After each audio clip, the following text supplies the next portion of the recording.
the Endocrine Society practice guidelines, and I chaired that committee, we recommended back in 2011 infants need 400 to 1,000 units a day, children 600 to 1,000 units a day. And in my opinion, teenagers should be treated like adults, 1,500 to 2,000 units a day. And if you are obese, because the body fat will dilute your vitamin D, you need 2 to 3 times more.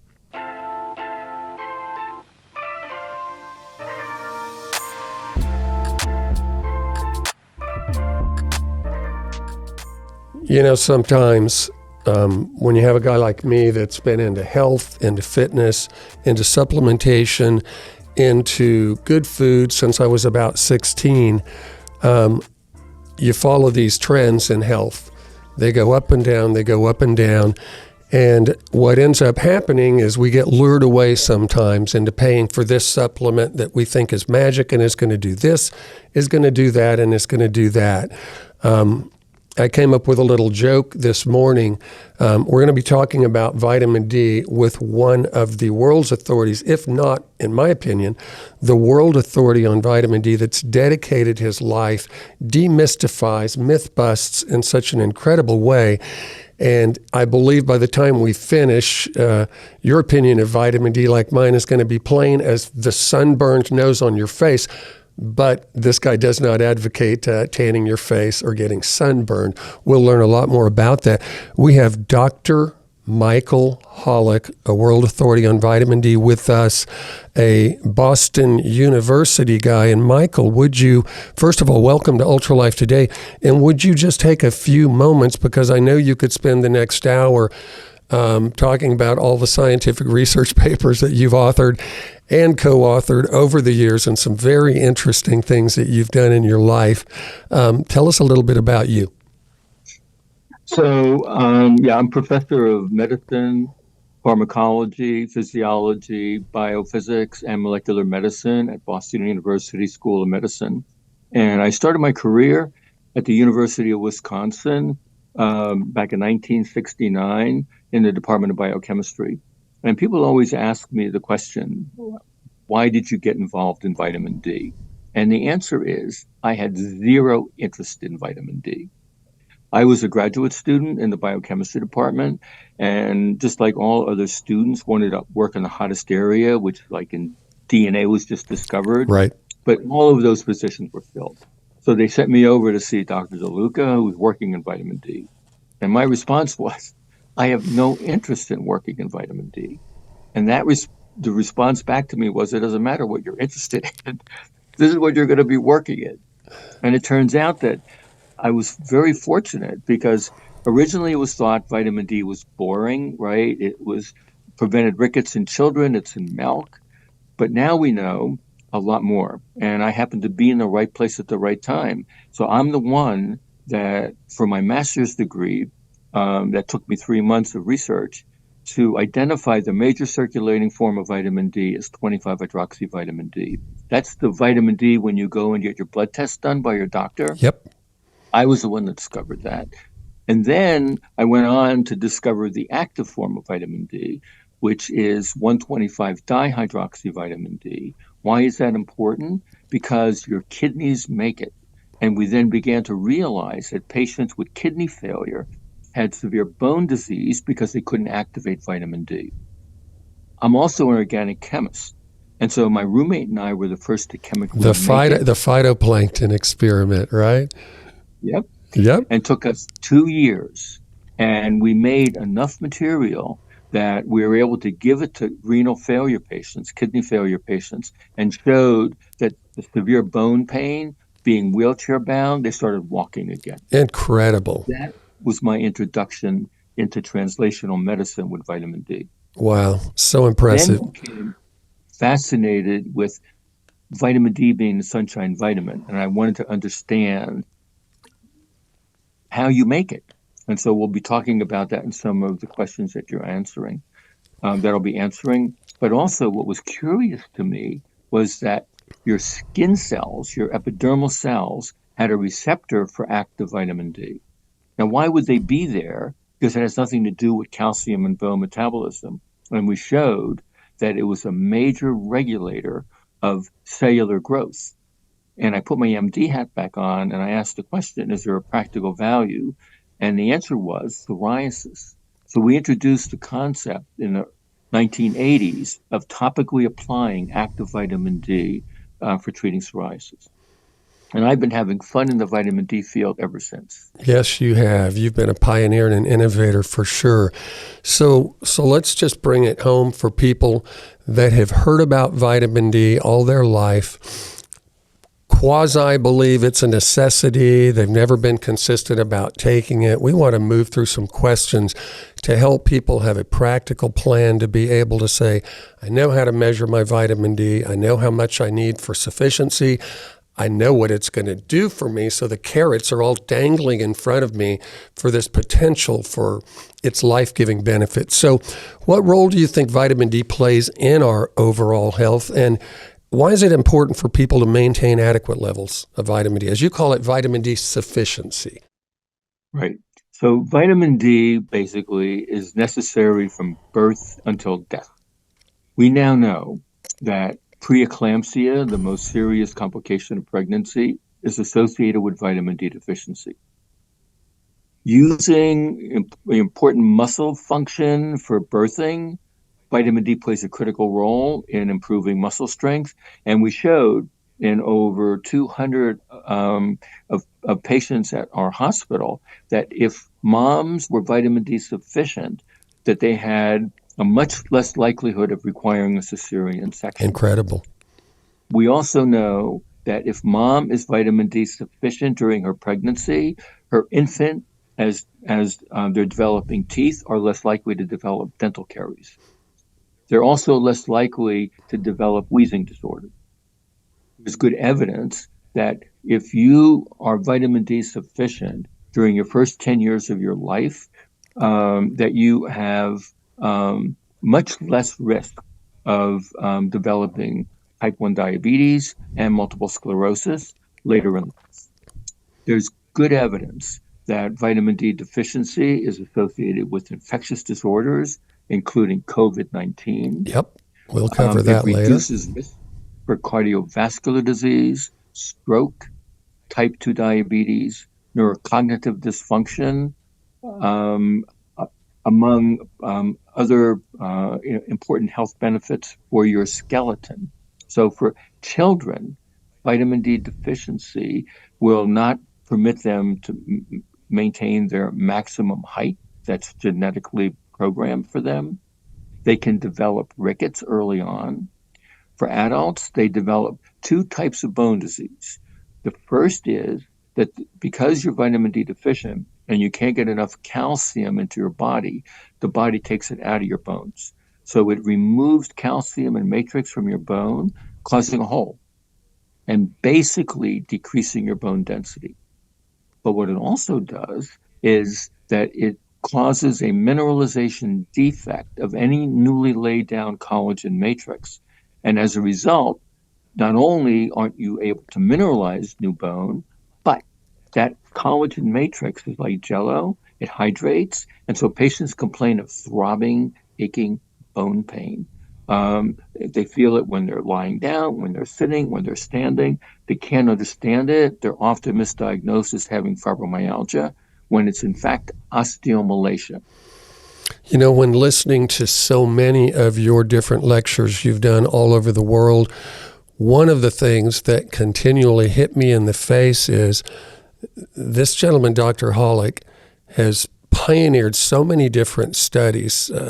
I was like a kid in a candy jar listening, but I realized very quickly, wait a minute, many of the things that my friends suffer with, that I've seen my parents suffer with, relatives suffer with, colleagues, coworkers suffer with, are probably related to the simple fact that they're vitamin D deficient. I never knew vitamin D covered so many health bases, and I know you've actually been one that's literally done studies on the fly at times as you were learning things about vitamin D. So it's not a vitamin, is it? Where does it come from? Who discovered it? Sure. So, I mean, Vitamin D has been made on this planet for well over 500 million years. We showed that the earliest organism, phytoplankton, had the ability to make vitamin D.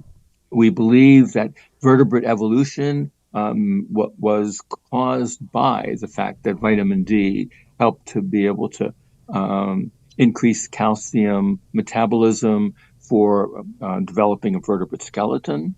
And we now recognize that as early in the 1800s that there was an association with sunlight and rickets. And then finally, it was Dr. McCollum who did the ultimate study. They knew that cod liver oil had anti-ricketic activity.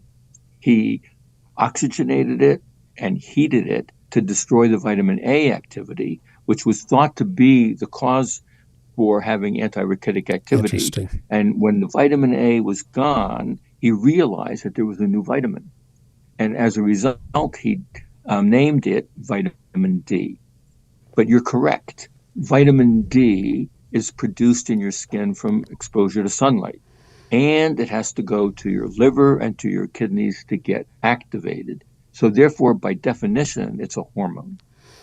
So lifestyle, geographic location, skin pigmentation, all of these things play a radical role. You're in an area of the world, Boston, where my daughter went to college. Two of my daughters went to college there.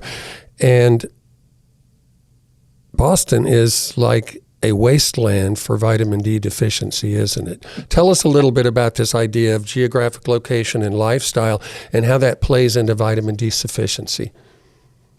Well, basically, vitamin D deficiency is a worldwide problem. And it's a very simple reason.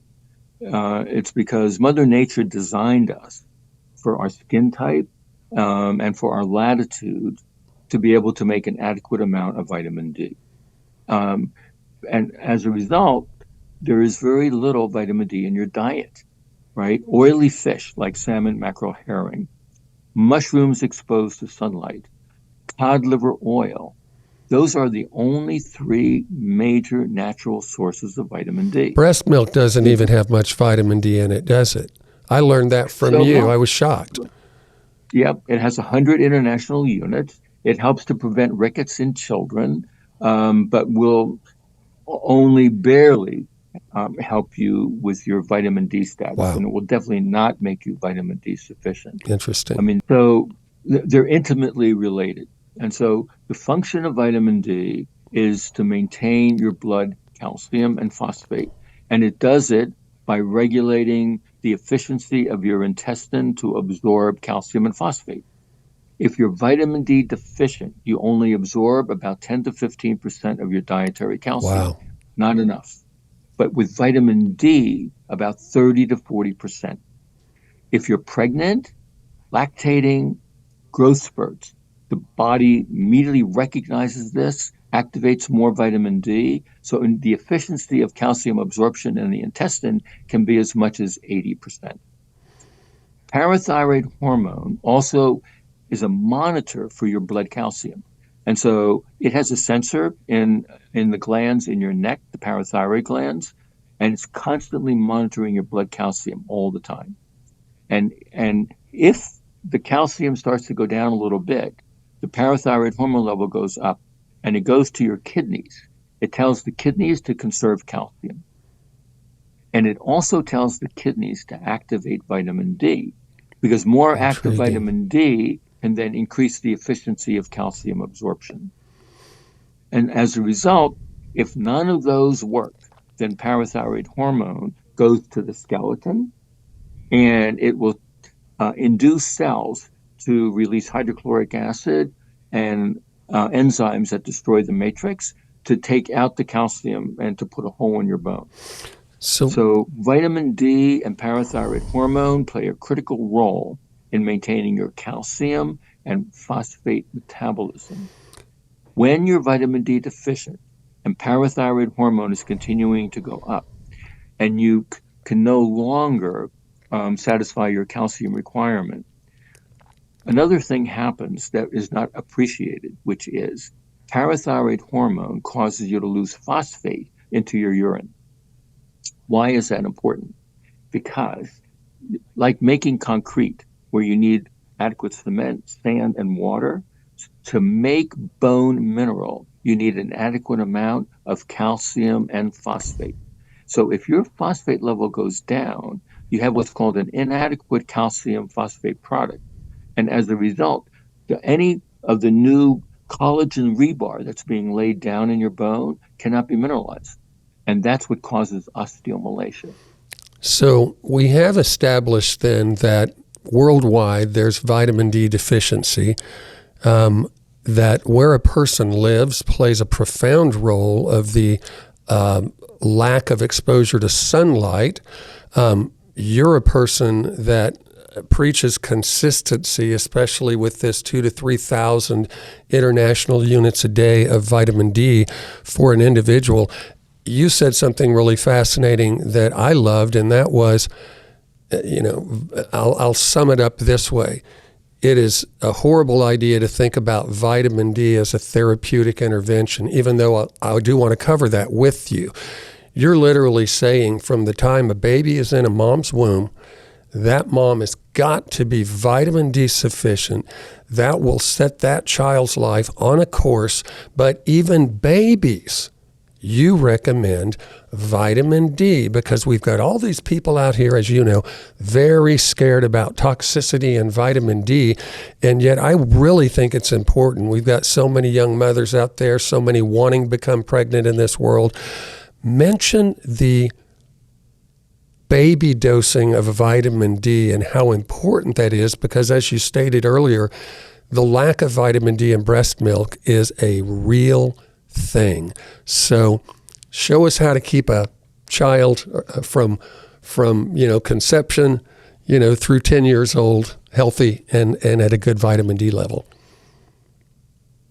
So even the American Academy of Pediatrics recognizes that human breast milk contains very little vitamin D. Now you may ask the question, why would Mother Nature do that? And it turns out Mother Nature does not do that.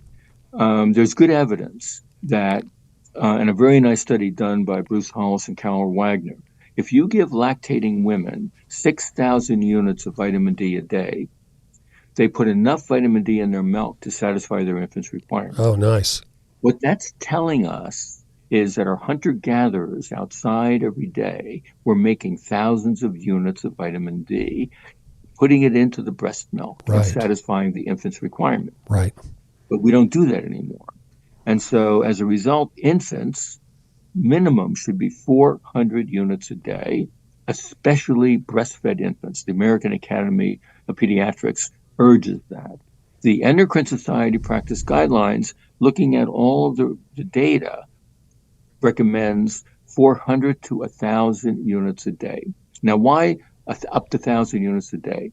Because there was a study done in Finland decades ago where they were very concerned about infants being vitamin D deficient because of lack of sunlight, right, 6 months of the year. And so they started giving them 2,000 units of vitamin D a day. They then followed those infants for 31 years and showed it reduced their risk of developing type 1 diabetes by 88%. That's incredible. So now you're linking this. I know we're going to cover some of these other topics about diabetes and stuff. That in itself just blows my mind. So what are some practical Dr. Michael Holick recommendations for the average person to take control of their vitamin D deficiency and turn that into a sufficiency? Right. So I'm often asked, so do I need to take it during the summertime? And should I only take it in the wintertime? And my recommendation is to take it all year round, the same dose, because this way you'll guarantee sufficiency. We did a study with Quest Diagnostics and looked at over 2 million blood samples. Wow. And looked at blood levels every day of the year in the South, Midwest, in the middle of the U.S. and northern U.S. and showed that the only change in your blood level is about 9 from winter to summer. And so, and we showed that even for those individuals, they never reached what we consider to be sufficient at 30 nanograms per ml. Their average was around 29 nanograms per ml at the end of the summer. So my recommendation is to all of my patients to follow at least the Endocrine Society practice guidelines of taking 2,000 units a day. I personally take 7,000 units a day, and my blood levels are around 72 nanograms per ml for 25-hydroxy vitamin D. Most of my patients I had on 3,000 to 5,000 units a day. Talking about toxicity, it turns out that vitamin D is probably one of the least toxic compared to vitamin A vitamins. There's very good studies to show that infants, like I said, taking 2,000 units a day, there was no evidence of any toxicity. In adults, the Endocrine Society recommends up to 10,000 units a day is the upper limit without having to be concerned about toxicity. You literally have to take tens of thousands, if not hundreds of thousands of units of vitamin D a day for months to years before you have to worry about vitamin D toxicity. Wow, myth busted there. That is phenomenal to hear the world's expert on vitamin D say that. Well, and here's the next question for us. You're the one that discovered it. How does one simply measure their vitamin D levels to know they're in that sweet spot? And by the way, I have to interject this. Our company, Ultra Botanica, is connected with hundreds of key opinion leader, integrative functional medicine doctors around the globe. And I still hear them when they're reading a vitamin D test say, oh, the person's fine if they're at 40. Oh, not my patients. My patients should be at a 60. I hear others saying, if I've got them at a 60, why would I not put them at an 80 if they're not going to get toxic? So tell us about taking a vitamin test, what they can get their doctor to order for them. I know it's very inexpensive because I've done it myself. And then how often should they do that test?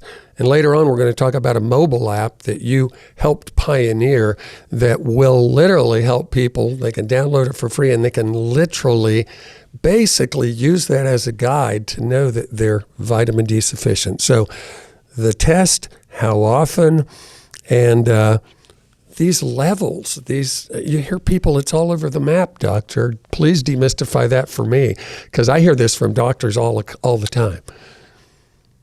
So, as you said, you want to order 25-hydroxy vitamin D. That's the vitamin D test. And the Endocrine Society practice guidelines recommends that for vitamin D deficiency, the number is less than 20 nanograms per ml. 21 to 29 nanograms per ml is considered to be vitamin D insufficient, and a 25-hydroxy vitamin D of 30 nanograms per ml and above is considered to be sufficient. However, because the assays can vary in terms of their accuracy, the Endocrine Society recommended that the preferred range is 40 to 60 nanograms per ml. Okay. Now, whether or not being 70 or 80 or 90 is going to make any difference, we don't really, in my opinion, have enough information to say that. However, good to know. I did do a study. And imagine that. Yeah, which is that if you put an adult, a vitamin D deficient or insufficient adult, on 600 units a day, as recommended by the Institute of Medicine, or 4,000 units, or 10,000 units a day for 6 months, and look at their white blood cell expression of genes, what was amazing was even on 600 units that you had about 150 genes that were being regulated. Amazing. On 4,000 units a day, about 300. But on 10,000 units a day, about 1,200 genes were being up and down regulated. and that they controlled more than 80 different metabolic processes, from DNA repair to apoptosis to help in controlling cancer to oxidative stress improvement, among others, including immune function. So my recommendation to my patients has been 40 to 60 is a very good range. And I don't think 70 is going to make that much difference. I happen to be at 72. Okay. But up to 100 is considered to be the upper limit, and I think is quite reasonable. If you want to be at a higher level, there's really very little evidence of toxicity. Beautiful. The only concern you have to have is sometimes in some people, they're a little bit more sensitive, or they have a high calcium intake, that they could develop more calcium in their urine and Okay. potentially increase risk for kidney stone. But in my opinion, based on the literature, vitamin D, improving their vitamin D status does not increase risk for kidney stones unless you've had one. So when it comes to supplementation, I've never heard you mention things like K2, MK7, nor have I ever heard you say you should take oil when you take your vitamin D supplement because it's going to help with absorption. And by the way, let's throw this in as well. Your research has revealed that it takes about 2 solid months, right, to get those vitamin D levels up if you're in the basement. But with the levels that you recommend taking of vitamin D, you can get them there in about 8 weeks. Is that true? Correct. And what's interesting about vitamin D, it doesn't have to be in the basement, right? Actually, if you're in the basement, right, really low, like 10, when you take even a tiny amount of vitamin D, you have at least 2 different enzymes in your liver that will make 25-hydroxy-D. And so one of them immediately starts converting. And so you will begin to rise very quickly into around 15 to 20. Nice. Okay. After that, you need about 100 units to raise your blood level by 1. In terms of, do you have to take it with a full meal, with a fat meal? The answer is no. Okay. Because we did the study and showed that vitamin D is bioavailable in orange juice. Phenomenal. Interesting. And so as a result, you could take it on an empty stomach, full stomach, doesn't make any difference at all. And K2, MK7, tell us about those. And is there a reason that an individual really needs to supplement with those alongside vitamin D? And if so, do you take them together? Do you take them apart? How do you do that? Right. So Dr. Jerry Reese and I have a book on nutrition and bone health. And we had one of the world's experts, Dr. Booth, write about vitamin K. I mean, we know that vitamin K got gamma carboxylates proteins, and there's 2 in your bone, including what's called osteocalcin and osteonectin. But the argument on the internet is that vitamin K helps to absorb vitamin D or helps vitamin D work in your intestine. In my opinion, there's no evidence for that. Wow. Also, in my opinion, based on the literature, is that it's suggested that if you take vitamin K2 or 7, that the calcium that you're absorbing from your gut intelligently knows to go to your bone and not to your blood vessels. To me, I mean, I'm sure vitamin K is smart, but I don't think it's that smart. And so I've never been a proponent of recommending vitamin K. I don't mind my patients. Many of them were taking it, and I have no problem with it. But in my opinion, unless you have a poor diet and you are vitamin K deficient, I don't think that you need to be taking a vitamin K supplement. Very interesting, because, boy, there's a big push out there for people to do that, is there not? You're a proponent of internal vitamin D supplementation as well as sunlight. So if a person has an opportunity based on a location, and that's why your mobile app is so brilliant, but you, for the record, you are a proponent that it's great to enjoy Mother Nature, to get out there. Now, my understanding is you think that exposing the face to sun is probably not a great idea. I heard you mention that, no, you don't do sunscreen before you go out in the sun. You expose maybe the arms, maybe the chest, maybe the legs as well. And then you get this certain amount of time. And then if you want to put sunscreen on, do that then. Tell us kind of quickly how that works. Sure. So first of all, sun protection factor of 30 sunscreen, properly applied, I think it's 2 milligrams per square inch, will reduce your ability to make vitamin D in your skin by 97.5%. Okay. It's just by definition. Yep. And so if you put on the sunscreen properly, it will do that. And I always try to wear a hat, for example, to protect my face. It's only 4% of your body's surface, so it doesn't really provide you with vitamin D. Okay. Tops of your hands, the same thing, are the most sun exposed. And so time of day, season, latitude, degree, and skin pigmentation, which we briefly talked about. That app, dminder.info, Yep. dminder.info, Yep.